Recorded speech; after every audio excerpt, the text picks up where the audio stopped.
महाकाय कोटिसूर्यसमप्रभा निर्विघ्नं कुरु मे देव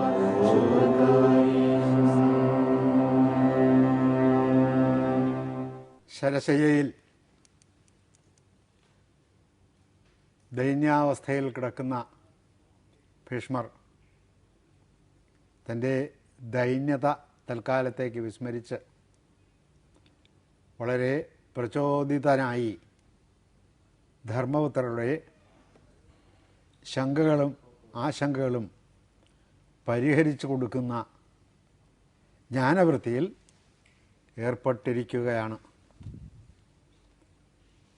ധർമ്മപുത്രരുടെ ആകാംക്ഷയെ പൂരിപ്പിച്ചുകൊണ്ട് പല ഉത്തരങ്ങളും സംശയ നിവാരണവും അദ്ദേഹം ധർമ്മപുത്രർക്ക് നടത്തിക്കൊടുത്തു. ഏറ്റവും ഒടുവിൽ അദ്ദേഹം ചോദിച്ചു നിർത്തിയത് ഇപ്രകാരമായിരുന്നു: സ്നേഹം, അനുകമ്പ, സഹതാപം, പരോപകാര തൽപരത തുടങ്ങിയിട്ടുള്ള സമൂഹത്തെ സംയോജിപ്പിച്ച് നിർത്തുന്ന അനേകം വികാരങ്ങൾ മനുഷ്യരിൽ പല സന്ദർഭങ്ങളിലും പ്രകടമായി കാണുന്നുണ്ട്. അങ്ങനെ വരുമ്പോൾ നിഷ്കാമകർമ്മം എന്നതിൻ്റെ അർത്ഥം എന്താണ്?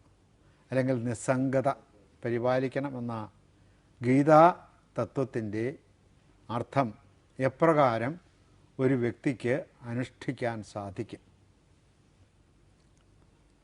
അതിനാണ് ച്യവനൻ്റെ കഥ ഉദാഹരണമായി അദ്ദേഹം അവതരിപ്പിച്ചത്. ച്യവനന് സാധാരണ മനുഷ്യർക്ക് തങ്ങൾ വളർത്തുന്ന മൃഗങ്ങളോടും വളർത്തുന്ന ചെടികളോടുമാണ് മമതാബന്ധമുള്ളത്. ഇദ്ദേഹത്തിന് ഗംഗായവന സംഗമ ആവർത്ത ജലഭൂമികയിൽ വസിച്ച് തപസ് ചെയ്തുകൊണ്ടിരിക്കെ ചെറിയ മീനുകളോട് പോലും അദ്ദേഹത്തിന് സ്നേഹവും അനുകമ്പയും ഉണ്ടായതായി വ്യാസൻ വർണ്ണിക്കുന്നു.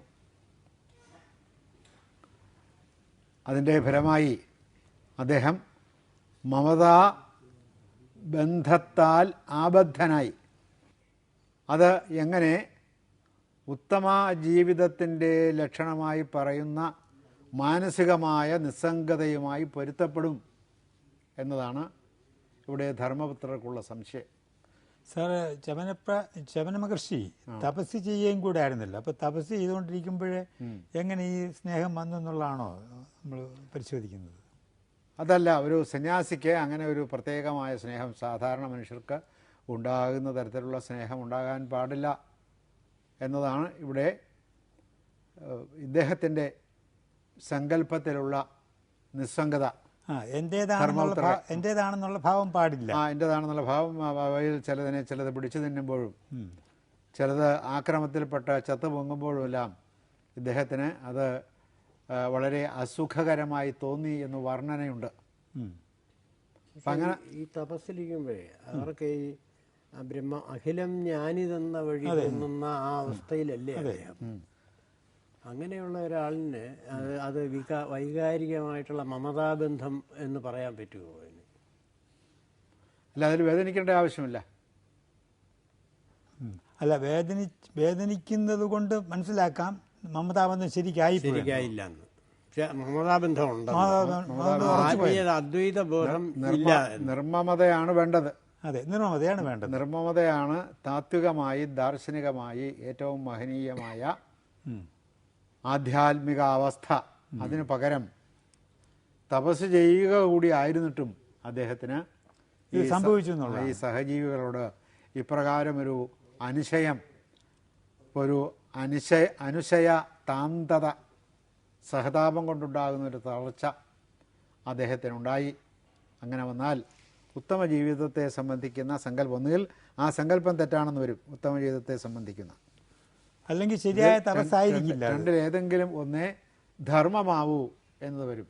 തപസ്സൻ ശരി ആയ തപസ് തന്നെയാണ്. കാരണം അദ്ദേഹം താപസനാണ്, താപസനാണ്. അതുകൊണ്ട് അദ്ദേഹത്തിൻ്റെ തപസ്സിൽ ഒരു തരത്തിലുമുള്ള ധർമ്മപ്പിഴവുകൾ, അതിൻ്റെ ചിട്ടയുടെ പിഴവുകൾ സംഭവിക്കുകയില്ല.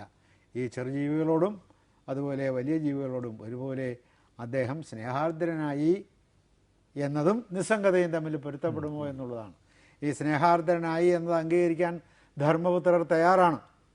പക്ഷെ അതോടൊപ്പം തന്നെ നിസ്സംഗതയാണ് ഉത്തമ ജീവിതത്തിൻ്റെ മഹത്തായ ലക്ഷണം എന്നും കൂടി പറഞ്ഞു കേൾക്കുമ്പോൾ ഇവ തമ്മിൽ ഒരു പൊരുത്തക്കുറവില്ലേ എന്നതാണ് ഇവിടെ ധർമ്മപുത്രരുടെ സംശയം. ആ സംശയം വളരെ സ്ഥാനീയഗതമായ ഒരു സംശയമാണെന്ന് നമുക്ക് തോന്നുകയും ചെയ്യും. സാർ, ഈ ഭരതൻ എന്ന് പറഞ്ഞൊരു മഹർഷി, ജഡഭരതൻ. ജഡഭരതൻ അല്ല, ഭരതനെ മാൻകുട്ടിയോട് തോന്നിയ ഒരു പ്രേമം തോന്നി. അതോടുകൂടി അവസാനം ആ മമതാ ബന്ധം കൂടി മാനായിട്ട് തന്നെ പിറക്കേണ്ടി വന്നു അല്ലേ? അങ്ങനെ ഒക്കെയുള്ള അപകടകരമായ ജന്മങ്ങളിൽ ഈ പിന്നെ സാധാരണ അല്ലാത്ത ഉൽപ്പത്തികൾ ഉണ്ടാകുന്നതിന്, പുനർജന്മങ്ങൾ ഉണ്ടാകുന്നതിന് അത് കാരണമായി വരാം എന്നതും കൂടി കൊണ്ടാണ് ഈ ചോദ്യം അദ്ദേഹം ചോദിക്കുന്നത്. ആ ചോദ്യത്തിന് ശരിക്ക് മറുപടിയും ഭീഷ്മർ പറഞ്ഞില്ല. ഇല്ല, ഈ കഥയിൽ നിന്നാണ് അത് പറയുന്നത്. നേരിട്ട് കഥയിൽ നിന്നത് വ്യക്തമായിട്ടും തോന്നുന്നില്ല. കഥയിൽ നിന്ന് കഥ ഇന്നലെ പറഞ്ഞല്ലോ. പറഞ്ഞു ഇനിയിപ്പോ അതിന്റെ ആശയം പറയാം. കഥയിൽ നിന്ന് വ്യക്തമാകുന്നുണ്ട്. ഇദ്ദേഹത്തിന് നഹുഷനോടോ പിന്നീട് അദ്ദേഹം ചെന്ന് വസിക്കുന്ന കുശികൻ എന്ന് പറയുന്ന കുശനാഭൻ ഉണ്ട്. ഗാന്ധിയുടെ പിതാവാണ് കുശനാഭൻ. ഇപ്പോൾ കുശനാഭൻ്റെ പുത്രൻ കൗശികൻ അല്ലെങ്കിൽ ഗാന്ധി, ഗാന്ധിയുടെ പുത്രൻ വിശ്വാമിത്രൻ. ഇതുപോലെ തന്നെ അദ്ദേഹം ഈ കുശനാഭനെയും അല്ലെങ്കിൽ കുശൻ എന്ന രാജാവിനെയും, സൂര്യവംശത്തിലെ രാജാവിനെയും അദ്ദേഹം പരീക്ഷിക്കുന്നുണ്ട്. ആ പരീക്ഷണങ്ങളെല്ലാം ഇവർ രണ്ടുപേരും, നഹുഷനും കുശനാഭനും ഒരുപോലെ തന്നെ ആ പരീക്ഷണങ്ങൾ വിജയിച്ചു കഴിഞ്ഞിട്ട് അവർക്ക് സ്വർഗപ്രാപ്തി ഉണ്ടാവുന്നതിനുള്ള അനുഗ്രഹം കൊടുത്തിട്ടാണ് അദ്ദേഹം പോകുന്നത്. അങ്ങനെ അനുഗ്രഹം കൊടുത്തിട്ട് പോകുമ്പോൾ അദ്ദേഹം ഇതിനെ ഒന്നിനെയും വിലമതിക്കുന്നില്ല, ഈ സ്വർഗപ്രാപ്തിയെയും. കാരണം ഈ സ്വർഗപ്രാപ്തി കഴിഞ്ഞാൽ സ്വർഗം കിട്ടണമെന്ന് ആഗ്രഹിക്കുന്നയാൾ സ്വർഗപ്രാപ്തിയെ വിലമതിക്കുന്നു എന്നുള്ളതല്ലാതെ അദ്ദേഹം ഈ സ്വർഗപ്രാപ്തിയെ വിലമതിക്കുന്നില്ല. ധാരാളം സ്വർണ്ണാഭരണ കൂമ്പാരങ്ങളും നവരത്ന കൂമ്പാരങ്ങളും ഇവർക്ക് രണ്ടുപേർക്കും അദ്ദേഹം കൃത്രിമമായി സൃഷ്ടിച്ച് ദാനം ചെയ്യുന്നു എന്നുള്ളതല്ലാതെ അതിൽ നിന്ന് ഒരെണ്ണം അദ്ദേഹം എടുക്കുന്നില്ല. അപ്പോൾ ഭൗതിക ജീവിതത്തിൻ്റെ കാമനീയകമായ സുഖങ്ങളിൽ അദ്ദേഹം ഒരു തരത്തിലും അഭിരമിക്കുന്നില്ല. കേവലമായ കാരുണ്യം മാത്രമാണ് അദ്ദേഹത്തിന് ജീവികളോടുള്ളത്. മൈത്ര കരുണയേ വച എന്ന് ഭഗവത്ഗീതയിലെ. ഈ നിസ്സംഗതയിൽ ഇരിക്കുമ്പോഴും ഒരാൾക്ക് എന്താവാം? മൈത്രിയും കരുണയും സഹജീവികളോട് പ്രദർശിപ്പിക്കാം, പ്രദർശിപ്പിക്കാതെയും ഇരിക്കാം. അതിൽ ഇദ്ദേഹം അത് പ്രദർശിപ്പിക്കുന്ന സന്യാസിയാണ്. ഇപ്പം നാരദൻ അത് പ്രദർശിപ്പിക്കാത്ത സന്യാസിയാണ്. ഒരു ജീവിക്ക് ഏതെങ്കിലും തരത്തിലുള്ള വിപത്ത് അദ്ദേഹത്തിന് മുമ്പിൽ വെച്ചുണ്ടായാൽ അദ്ദേഹം ആ വിപത്ത് തൻ്റെ ഏതെങ്കിലും തരത്തിലുള്ള തപസിദ്ധി കൊണ്ട് പരിഹരിച്ചു കൊടുക്കാൻ മിനക്കെടുകയേയില്ല. ശ്രീകൃഷ്ണൻ അങ്ങനെ ചെയ്യും. ശ്രീകൃഷ്ണൻ രണ്ടും ചെയ്യും. അപ്പോൾ അത് ആ പ്രത്യേക വ്യക്തിയുടെ സാംസ്കാരിക, സാമൂഹിക, ധാർമ്മിക പശ്ചാത്തലത്തിൽ നിന്ന് വരുന്നതാണ്. ചിലർക്കത് ചെയ്യുകയുമാവാം, ചിലർക്ക് ചെയ്യാതിരിക്കുകയുമാവാം. രണ്ടിനും തുല്യസ്ഥാനമാണ്. ഒരാൾ സഹായിച്ച് തൻ്റെ ഏതെങ്കിലും തരത്തിലുള്ള സിദ്ധി കൊണ്ടോ അല്ലെങ്കിൽ ഭൗതികമായ വൈഭവം കൊണ്ടോ ഒരാളെ സഹായിച്ച് രക്ഷിച്ച് എല്ലാ കാലത്തും ആ രക്ഷയിൽ, സംരക്ഷണത്തിൻ്റെ വലയത്തിൽ നിർത്തുവാൻ സാധ്യമല്ല എന്നതാണ് ഇതിൽ നിന്ന് തെളിയുന്നത്. ഇപ്പോൾ ഒരാൾക്ക് ഒരു 10 ലക്ഷം രൂപയുടെ ആവശ്യം വന്നു, 10 ലക്ഷം രൂപ കൊടുത്ത്, നല്ലപോലെ പണമുള്ളയാൾ 10 ലക്ഷം രൂപ കൊടുത്ത് സഹായിച്ചു. ഇയാൾക്ക് എപ്പോഴും ഇങ്ങനെ പണത്തിൻ്റെ ആവശ്യം വന്നുകൊണ്ടിരിക്കും. പണത്തിൻ്റെ ആവശ്യം വന്നുകൊണ്ടിരിക്കുമ്പോഴെല്ലാം ഇയാൾക്ക് 10 ലക്ഷം വീതമോ അല്ലെങ്കിൽ അയാൾക്ക് ആവശ്യമുള്ളത്ര ലക്ഷങ്ങളോ കൊടുക്കാൻ സാധിക്കാതെ വരും. അങ്ങനെ വരുമ്പോൾ ഇയാൾ തള്ളിക്കളയും. അതിനു പകരം ആദ്യം തന്നെ അയാൾ തള്ളിക്കളഞ്ഞിട്ട് അയാളുടെ സ്വന്തം വഴിക്ക് അത് പരിഹരിക്കാൻ ശ്രമിക്കുന്നതിന് വേണമെങ്കിൽ മനഃശാസ്ത്രപരമായ ഒരു ഊന്നൽ കൊടുത്തുകൊണ്ട് അവരെ ഉപദേശിക്കും എന്നതിൽ കവിഞ്ഞ് നാരദൻ അതിലൊന്നും ചെയ്യാറില്ല. അദ്ദേഹത്തിൻ്റെ സിദ്ധിയെടുത്ത് ചിലവാക്കി അവർക്ക് സഹായങ്ങൾ ചെയ്യാറില്ല. ഇവിടെ സിദ്ധിയെടുത്ത് ചിലവാക്കി സഹായങ്ങൾ ചെയ്തു. അങ്ങനെ സഹായങ്ങൾ ചെയ്യുമ്പോഴും ഇദ്ദേഹത്തിന് ച്യവന മഹർഷിക്ക് ഒരു തരത്തിലുമുള്ള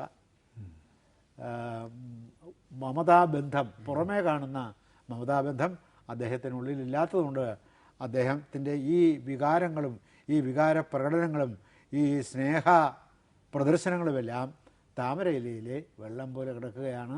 താമരയിലെ വെള്ളത്തുള്ളി പോലെ കിടക്കുന്നതിൽ തെറ്റില്ല എന്നും കൂടിയാണ് വ്യാസൻ്റെ മഹാഭാരത രചനയുടെ പ്രമേയത്തിൻ്റെ ഒരു ഉപശാഖയായി വർത്തിക്കുന്ന തത്വം. അപ്പം മഹാഭാരതത്തിലെ പ്രമേയം എന്താണ് എന്ന് ചോദിച്ചാൽ മഹാഭാരതത്തിലെ പ്രമേയം നിസ്സംഗതയാണ്. നിസ്സംഗതയുള്ള ആളിലാണ് സർവജീവകാരുണ്യം ഉണ്ടാകുന്നത്. അല്ലെങ്കിൽ അയാൾക്ക് സ്നേഹമുള്ള ആളോട് മാത്രമേ കാരുണ്യം ഉണ്ടാവുള്ളൂ. ഇപ്പോൾ സർവജീവകാരുണ്യത്തിൻ്റെ അടിസ്ഥാന മനോഭാവം, ഫണ്ടമെൻ്റൽ പ്രിൻസിപ്പിൾ, അടിസ്ഥാനപരമായ തത്വം ഏതെന്ന ചോദ്യത്തിന് മഹാഭാരതത്തെ സംബന്ധിച്ചിടത്തോളം ഒരു ഉത്തരമേ ഉള്ളൂ. അത് നിസ്സംഗതയാണ്, അല്ലെങ്കിൽ നിർമ്മമതയാണ്. ഈ നിർമ്മമതയിൽ ഇരുന്നുകൊണ്ട് തൻ്റെ ഹൃദയത്തെ ബാധിക്കാതെ ത്രികാല അബാധിതമായ ഹൃദയഭാവത്തെ ആസ്പദമാക്കി നിന്നുകൊണ്ട് എന്ത് തരത്തിലുള്ള സഹായവും ഒരാൾക്ക് ചെയ്യാം. ആ ചെയ്യുന്ന സഹായങ്ങളൊന്നും അയാൾക്ക് ഫലിക്കാൻ പോകുന്നില്ല. ആ സഹായത്തിൻ്റെ മൂല്യം അസ്തമിക്കുമ്പോൾ ആ സഹായം തീരുകയും ഇയാൾ പഴയപടിയാവുകയും ചെയ്യും. അപ്പോൾ ഇതിൽ ഈ കാരുണ്യത്തിൽ ഇദ്ദേഹത്തിൻ്റെ സ്നേഹ, അനുശയ, സഹതാപ, കാരുണ്യ പ്രകടനങ്ങളിൽ എന്തും കൂടിയുണ്ട്, ഒരു ധനശാസ്ത്രപരമായ ആശയം പതിഞ്ഞു കിടപ്പുണ്ട്. അത് യഥാർത്ഥത്തിൽ അങ്ങനെ കാണിക്കാൻ പാടില്ലാത്തതായതുകൊണ്ട് അദ്ദേഹം അവസാനം പറയും, ഇതെല്ലാം ഞാൻ ഇവരുടെ കൂടെ സഹവസിച്ചതുകൊണ്ടും അവർക്ക് എന്നെ പരിചയമുള്ളത് കൊണ്ടും അവരെന്നെ സ്നേഹിക്കുന്നതുകൊണ്ടും, ഞാൻ അവരെ സ്നേഹിക്കുകയല്ല ഉണ്ടായത്. നിങ്ങൾക്കത് തോന്നും. ഇപ്പോൾ കണ്ണാടിയിൽ നിന്ന് വരുന്ന പ്രതിഫലനം കണ്ണാടിയുടെ വകയല്ല, അത് നോക്കുന്ന ആളിൻ്റെ മുഖമാണ് അതിനകത്ത് കാണുന്നത്. അല്ലെങ്കിൽ കണ്ണാടിയിൽ വരുന്ന പ്രതിഫലനം അതിൽ ചെന്ന് ചേരുന്ന രശ്മിയുടെ തിരിച്ചടിയാണ്, പ്രതിപതനമാണ്. ആ പ്രതിപതനം രശ്മിയില്ലെങ്കിലില്ല. അപ്പോൾ ഞാനിങ്ങനെ അനങ്ങാതെ ഗംഗായമുന സംഗമ ആവർത്തത്തിൻ്റെ ഏറ്റവും താഴെയുള്ള നീചമായ പീഠഭൂമികയിൽ സ്ഥിതി ചെയ്തപ്പോൾ ആദ്യം എന്നെ തിന്നാൻ നോക്കുകയും അത് സാധ്യമല്ല എന്ന് വന്നപ്പോൾ എന്നോട് സൗഹൃദം ഭാവിക്കുകയും ചെയ്ത ധാരാളം മീനുകളുണ്ട്. തിമിംഗലം വരെയുള്ള മീനുകളാണ് തിന്നാൻ ശ്രമിച്ചു നോക്കിയത്. അപ്പോൾ ഇദ്ദേഹത്തിൻ്റെ അസഹ്യമായ ചൂടുകൊണ്ട് തിന്നാൻ സാധിച്ചില്ല. അത് കഴിഞ്ഞപ്പോൾ അവർ അദ്ദേഹത്തെ തിന്നാതെ ഇത്തിരി ഒരു മാനസികമായ ആരാധനാഭാവത്തോടുകൂടി നിന്നപ്പോൾ അവർക്ക് ചന്ദ്രരശ്മി ശീതളമായ കിരണങ്ങൾ ഒരു വെൺകുളിർ കൊട്ടാരത്തിനകത്തിരിക്കുന്നത് പോലെയുള്ള ശീതോപചാര സുഖസിദ്ധി ഉണ്ടായി ഈ വലിയ മീനുകൾക്ക്. അപ്പോഴവർ അദ്ദേഹത്തോട് ഒരു ആഭിമുഖ്യം കാണിച്ചു, പിന്നെ അഭിനിവേശം കാണിച്ചു, പിന്നെ അഭിനിവേശം സ്നേഹമായി. അങ്ങനെ സ്നേഹമായപ്പോൾ ഈ വളർത്തുന്ന യജമാനൻ കയറി വരുമ്പോൾ പട്ടി വന്ന് കാണിക്കുന്നത് പോലെ കാലുകളിൽ ഉരുമുകയും നക്കുകയും ചാടി മേത്തോട്ട് കയറുകയും തുടങ്ങുന്ന തരത്തിലുള്ള ചേഷ്ടകൾ ഈ മീനുകൾ കാണിക്കാൻ തുടങ്ങി. മീനുകൾക്ക് സാധാരണഗതിയിൽ അത്തരം ചേഷ്ടകൾ ഇല്ലാത്ത ജീവികളാണ്. അപ്പം അങ്ങനത്തെ ചേഷ്ടകൾ അവർ കാണിച്ചപ്പോൾ ആ ചേഷ്ടകൾ, അവർ കാണിച്ച ചേഷ്ടകൾ ഇദ്ദേഹത്തിൽ തട്ടി അവരിലേക്ക് പ്രതിഫലിച്ചതാണ്. അതായത് ഇദ്ദേഹത്തിന് അവരോട് ഒരു തരത്തിലുമുള്ള സഹജമായ മമതാബന്ധമില്ല, ഒരു സംഘം ഉണ്ടായില്ല, അല്ലേ? ഈ പിന്നെ നമ്മൾ ഒരാളൊരു കാര്യം വന്ന് പറഞ്ഞു, അല്ലെങ്കിൽ വളരെ അയാളുടെ കഥയൊക്കെ മനസ്സിലാക്കിയപ്പോഴും അയാളോട് കാരുണ്യം തോന്നി. ആ കാരുണ്യം തോന്നുമ്പോൾ അയാളോടൊരു സംഘം തോന്നത്തില്ലേ? നമുക്ക് തോന്നുന്നതായി അയാൾക്ക് തോന്നിപ്പിക്കണം, നമുക്ക് തോന്നരുത്. തോന്നിയാൽ നാം പരാജയപ്പെട്ടു എന്നാണ് അർത്ഥം. ആ അയാൾക്കൊരു ആവശ്യമുണ്ട്, ആ ആവശ്യം നമുക്ക് സാധിച്ചു കൊടുക്കാമെന്നാണെങ്കിൽ സാധിച്ചു കൊടുത്ത് പ്രശ്നം അവിടെ അയാളുടെ ആവശ്യം നമ്മുടേതായിട്ടും കരുതിയിട്ട് നമ്മൾ കാരുണ്യം കാണിച്ചെന്ന് സഹായിച്ചു അത് സാധിച്ചു കൊടുക്കാൻ പ്രശ്നമൊന്നുമില്ല. പക്ഷെ അതുകൊണ്ട് അയാളുടെ പ്രശ്നം തീരാൻ പോകുന്നില്ല. പ്രശ്നം തീരുന്നില്ല. പക്ഷെ നമുക്ക് നമ്മുടെ അനുഭവമായി പറയുന്നു, നമ്മളോട് ഒരു പ്രത്യേകിച്ച് അയാളോട് ഒരു അടുപ്പം തോന്നുന്നില്ലേ, നമ്മളെ ബാധിക്കാത്ത വിധത്തിൽ സഹായിക്കുക. അടുപ്പം തോന്നുന്നുണ്ടെങ്കിൽ നാം അയാളെ സഹായിച്ചെങ്കിലും ആ സഹായത്തിൽ പരാജയപ്പെടുകയാണ് ചെയ്യുന്നത്. സഹായത്തിൽ വിജയിക്കുകയാണ് വേണ്ടത്. പിന്നീട് ഞാനിവനിങ്ങനെ ഒരു സഹായം ചെയ്തതാണല്ലോ എന്ന് ഓർക്കാൻ ഇടവരരുത്. ചെയ്തെന്നുള്ള അത് പാടില്ല. ആ ചെയ്ത ആ കാര്യം അപ്പം തന്നെ വിട്ടു, അവനവൻ്റെ കാര്യത്തിന് പോയി. പിന്നെ അവന് കാണുമ്പോൾ അവന് ഭാവിക്കാൻ മനസ്സുണ്ടെങ്കിൽ അവൻ ഭാവിച്ചെന്നാൽ പല്ലെന്ന് വിളിച്ച് കാണിക്കണം, അത്രയേ ഉള്ളൂ. ചിരിക്കരുത്, വിളിച്ച് കാണിക്കുക. ഇത് സാധാരണ ചെയ്യുന്നത് അങ്ങനെയല്ല. ഞാൻ അവനെ ഇന്ന മാസം ഇത്രാം തീയതി ഇത്ര മണിക്ക് ഇന്ന സ്ഥലത്ത് വെച്ച് ഇന്ന ഉപകാരം ചെയ്തു, അതിൻ്റെ ഉപകാരസ്മരണ എവിടെ, കഹാം ഹൈ എന്ന് ചോദിച്ചു എന്ന് വിചാരിച്ചതൊക്കെ അങ്ങ് മറക്കുക. ചെയ്തത് മറന്നു. പ്രതിഫലേച്ഛ കൂടാതെയുള്ള കർമ്മം എന്ന് പറയുന്നത് അത് തന്നെ. അതാണ് നിസ്സംഗത. നിസ്സംഗതയിലാണ് പ്രതിഫലേച്ഛ ഇല്ലാത്തത്. അപ്പം നിസ്സംഗത എന്ന് പറഞ്ഞാൽ പിന്നെ നാം ഈ ഫലനിരപേക്ഷം എന്നുള്ളത് അവിടെ അനുക്ത സിദ്ധമാണ്, പറയാതെ തന്നെ ലഭിക്കുന്നതാണ്, അണ്ടർസ്റ്റുണ്ടാണ്. അങ്ങനെ ചെയ്യുന്നത് കൊണ്ട് തിരക്കേടൊന്നുമില്ല. ഇതുകൊണ്ട് ഇവൻ നന്നാകുമെന്ന് നമ്മൾ വിചാരിക്കുകയും വരുത്. അങ്ങനെ വിചാരിച്ചാലും നമ്മൾ ഫുള്ളാണെന്നാണ് അർത്ഥം. അതൊരു നമ്മുടെ ഒരു മൗഢ്യമാണ്. ഇയാളിതുകൊണ്ട് നന്നായിക്കോളും, അയാളിതുകൊണ്ട് നന്നാകില്ല. അയാൾ പിന്നെ വേറൊരാളടുത്ത് പോയി കൈനീട്ടും. അപ്പോൾ പറയും ഇങ്ങനെ ഇത് അപ്പോൾ ഇന്നാരെന്നെ സഹായിച്ചിരുന്നു, സഹായിച്ചിരുന്നു.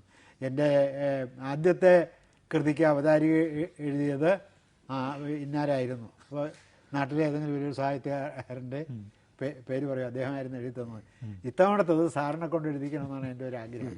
എന്ന് വെച്ചാൽ നമ്മൾ വെറുതെ നമ്മുടെ വീട്ടിലിരിക്കുന്നതിന് ഇവനെ ഒന്ന് പ്രശംസിച്ചുകൂടെ എന്നുള്ളതാണ്. ജീവിച്ചിരിക്കുന്നതിൻ്റെ ഒരു ശിക്ഷയായിട്ട് അവൻ എഴുതിയിരിക്കുന്നത് ഒന്നിയാസമൊക്കെ നല്ലതാണെന്ന് പറഞ്ഞിട്ട് നമ്മളവനെ പ്രശംസിച്ചു വിടണം. പിന്നീട് എപ്പോഴെങ്കിലും നമ്മൾ വരുന്ന ഈ 51 രൂപ അവാർഡ് തുക, അങ്ങനെയുള്ള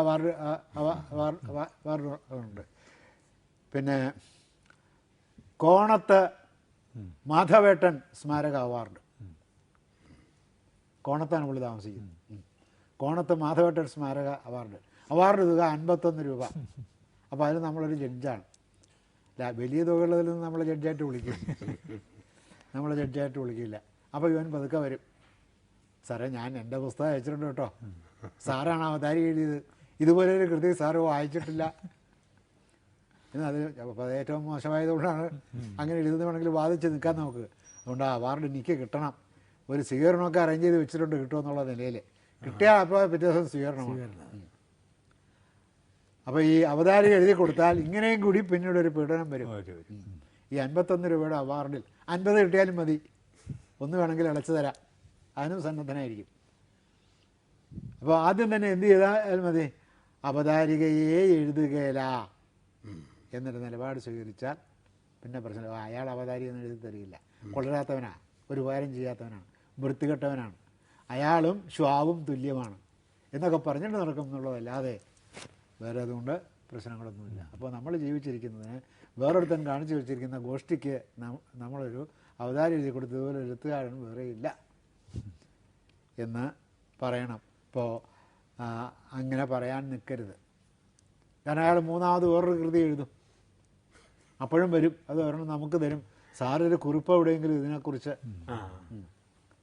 അത് ഏതെങ്കിലും ഇപ്പോൾ നല്ല പ്രസിദ്ധീകരണങ്ങൾ വേണമെന്നില്ല, നല്ല പ്രസിദ്ധീകരണങ്ങളിൽ നമ്മുടെ ഇടില്ല എന്ന് അവനും അറിയാം.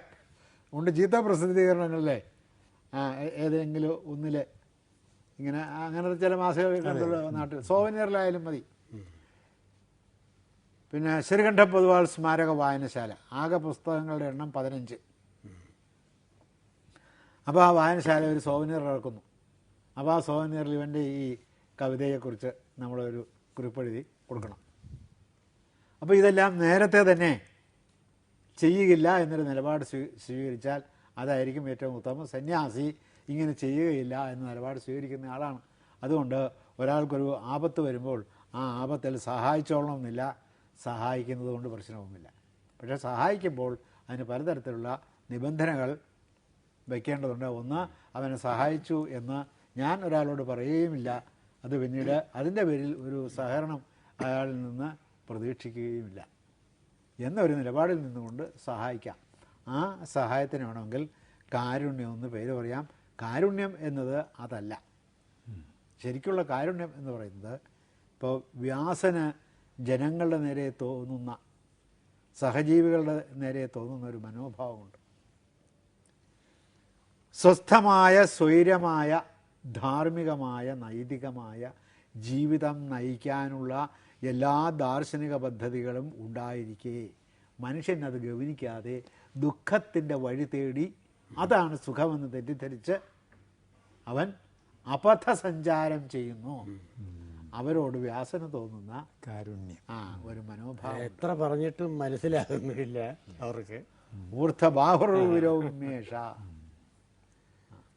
കൈ ഉയർത്തിപ്പിടിച്ചുകൊണ്ട് ഞാൻ പറയുന്നു, നിങ്ങൾ ധർമ്മം അനുഷ്ഠിച്ച് ജീവിക്കുക.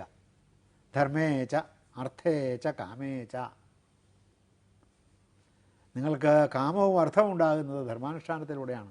അതുകൊണ്ട് നിങ്ങൾ ധർമ്മമനുഷ്ഠിച്ച് ജീവിക്കുക എന്ന് എത്ര പറഞ്ഞാലും അവർ കേൾക്കാതെ പിന്നെയും അധർമ്മത്തിൻ്റെയും അനീതിയുടെയും വഴിക്ക് തന്നെ സഞ്ചരിക്കുന്ന മനുഷ്യൻ്റെ ഒരിക്കലും മാറ്റിയെടുക്കാൻ സാധിക്കാത്ത ഈ അബദ്ധസഞ്ചാരം കാണുമ്പോൾ ഇതൊന്നും ഇവർ ആചരിക്കുന്നില്ലല്ലോ എന്നോർത്ത് അദ്ദേഹത്തിനുണ്ടാകുന്ന ദിവ്യമായ ഒരു വ്യഥയുണ്ട്. ദിവ്യമായ സഹതാപം എന്ന് വേണേൽ പറയാം അല്ലേ? ദിവ്യമായ വ്യഥയാണ്, ദിവ്യമായ ഒരു വ്യഥയുണ്ട്.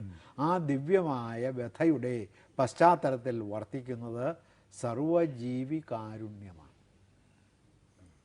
ഇതാണ് ശരിക്കുള്ള കാരുണ്യം. ആ കാരുണ്യത്തിൽ നിന്നാണ് എന്തുണ്ടാകുന്നത്? അദ്ദേഹത്തിൻ്റെ സർഗാത്മക സൃഷ്ടികളെല്ലാം ഉണ്ടാകുന്നത്. ഈ 18 പുരാണങ്ങളും ടെയും കഥ വ്യാസൻ്റേതാണ്. പുരാണങ്ങൾ എഴുതിയത് വേറെ ആളുകളാണെങ്കിലും. അതുകൊണ്ടാണ് ഇതെല്ലാം വ്യാസകൃതങ്ങളാണെന്ന് പറയുന്നത്. വെറുതെ ഒരു നുണ പറയുന്നതല്ലത്. അതിനെല്ലാം മൂലകഥ വ്യാസൻ്റേതായതുകൊണ്ടാണ് 18 പുരാണങ്ങളും വ്യാസവിരചിതം എന്ന് പിൽക്കാലത്ത് ഒരു ധാരണ വന്നു പതിഞ്ഞത് ജനങ്ങളുടെ ഇടയിൽ. അപ്പോൾ ച്യവനമഹർഷി കുശനാഭനോടും നൗഷനോടും പറഞ്ഞു, നിങ്ങൾ എനിക്ക് വേണ്ടി ചെയ്ത കുറേ സേവനങ്ങളുണ്ട്. ആ സേവനങ്ങൾക്ക് അവ കർമ്മങ്ങളായതുകൊണ്ട് ആ കർമ്മങ്ങൾക്ക് അതിൻ്റെ ഫലമുണ്ട്. അത് നിങ്ങൾ ചെയ്ത പുണ്യങ്ങളാണ്. ആ പുണ്യങ്ങൾക്ക് നിങ്ങൾക്ക് സ്വർഗജീവിതം കിട്ടും. ആ സ്വർഗജീവിതം ഈ പുണ്യങ്ങൾക്കൊരളവുണ്ട്. ഈ പുണ്യങ്ങൾ തീരുമ്പോൾ, പുണ്യങ്ങളുടെ കാലം അവസാനിക്കുമ്പോൾ നിങ്ങൾ പിന്നെയും വന്ന് ഭൂമിയിലേക്ക് പതിച്ച് സാധാരണ മനുഷ്യരെ പോലെ ജീവിക്കേണ്ടി വരും. അത് നിങ്ങളുടെ പുനർജന്മമായിരിക്കും. അപ്പോൾ അത്രയുമേ ഉള്ളൂ ഇദ്ദേഹം ഇവരോട് കാണിച്ച സ്നേഹത്തിനും അതുപോലെ കാരുണ്യത്തിനും സഹതാപത്തിനും അനുകമ്പയ്ക്കുമൊക്കെ അർത്ഥം. അപ്പോൾ അദ്ദേഹം തൻ്റെ ഹൃദയത്തിൽ നിർമ്മമത സൂക്ഷിച്ചുകൊണ്ട് മാത്രവുമല്ല അവർ കാണിച്ച സ്നേഹത്തിൻ്റെ പ്രതിഫലനമായിരുന്നു. ഇപ്പോൾ വളരെ കുഞ്ഞു തരി പോലെയുള്ള മീനുകളെല്ലാം വന്നിട്ട് ഇദ്ദേഹത്തിൻ്റെ മേത്തുരസി കൂട്ടമായിട്ട് വന്ന് അദ്ദേഹത്തെ ഉരസിയിട്ട് പോകും. അപ്പോൾ അതിലവർക്ക് അവർ നിത്യവും കാണുന്ന ഏതോ ഒരു ജീവി, അവർക്ക് അറിഞ്ഞുകൂടെ എന്ത് ജീവിയാണ്. മീനല്ലാത്ത വേറെ ഏതോ ഒരു ജീവിയുടെ അസാധാരണമായ സാന്നിധ്യത്തിൻ്റെ ആകർഷണ ശക്തിക്ക് വശംവദരായി അവർ ചെന്ന് ഇദ്ദേഹത്തെ സ്പർശിച്ച് കടന്നു പോകുന്നു. അങ്ങോട്ടും ഇങ്ങോട്ടും സഞ്ചരിക്കുമ്പോൾ ഇരതേടി നടക്കുന്ന കൂട്ടത്തിൽ ആ ഇരതേടലിന് വിരുദ്ധമായി ഒരു മനോഭാവം, ഏതോ അവർക്ക് തന്നെ മനസ്സിലാവാത്ത ഒരു മനോഭാവത്തിൻ്റെ ഒരു ആഘാതത്തിന് വിധേയരായി ഒരു വൈദ്യുതി പ്രവാഹവുമായി അവർ ഇദ്ദേഹത്തിൻ്റെ അടുത്ത് ചെല്ലുന്നു. അവർ കാണിച്ച ആ വൈദ്യുതി പ്രവാഹത്തിൻ്റെ പ്രതിഫലനമാണ് ഇദ്ദേഹത്തിൽ നിന്ന് പ്രതിഫലിച്ചത്, അല്ലാതെ ഇദ്ദേഹത്തിൽ യഥാർത്ഥത്തിലുള്ളതല്ല എന്നും കൂടി അദ്ദേഹം പറയുന്നതോടുകൂടി ധർമ്മപുത്രരുടെ ചോദ്യങ്ങൾക്കെല്ലാമുള്ള ഉത്തരമായി. അപ്പോൾ അതുകൊണ്ട് ഈ സ്നേഹം അദ്ദേഹത്തിൻ്റെ വകയല്ല. പിന്നെ എങ്ങനെ വരുന്നതാണ് ആ സ്നേഹം? അവർ കാണിച്ച സ്നേഹം അവരിലേക്ക് പ്രതിഫലിച്ചതാണ്. അപ്പം അദ്ദേഹം അവരെ സ്നേഹിച്ചു. ഈ അർജുനനോട് ഭഗവാൻ ഉപദേശിച്ച കാര്യങ്ങൾ, സൂത്രപ്രായത്തിൽ പറഞ്ഞ കാര്യങ്ങളുടെ കഥാപരമായിട്ടുള്ള ആവിഷ്കാരമാണ് വ്യാഖ്യാനം. ഇവിടെ കാണുന്നത്. അപ്പോൾ ഇതെല്ലാം എന്തിലേക്ക്, നിസ്സംഗത എന്ന് പറയുന്ന താത്വികമായ നിലപാടിലേക്ക് ഈ കഥകളുടെ എല്ലാം ആത്മാവിൽ നിന്ന് ഒരു രസച്ചരട്, ഒരു രസസൂത്രം വലിച്ചു കിട്ടിയിട്ടുണ്ട് വ്യാസൻ. അങ്ങനെയാണ് ഇതിനെല്ലാം സാങ്കത്യം വരുന്നത്. ഈ കഥകൾക്കെല്ലാം, ഈ ഉപാഖ്യാനങ്ങൾക്കെല്ലാം സാങ്കത്യം വരുന്നത് അങ്ങനെയാണ്. അപ്പോൾ ഒരു രാഷ്ട്രത്തിൻ്റെ സംസ്കാരത്തെ മുഴുവനും വിവിധ ദേശങ്ങളിലും വിവിധ ഗ്രാമങ്ങളിലും വിവിധ ജനപഥങ്ങളിലും വിവിധ ജനങ്ങളിലും കിടക്കുന്ന ജീവിതത്തിൻ്റെ സംസ്കാരത്തെ ഏകീകരിച്ച് അത് നിസ്സംഗത എന്ന് പറയുന്ന സവിശേഷമായ തത്വത്തിലേക്ക് അദ്ദേഹം വലിച്ച് കെട്ടി ഏകീഭവിപ്പിച്ചിരിക്കുന്നു.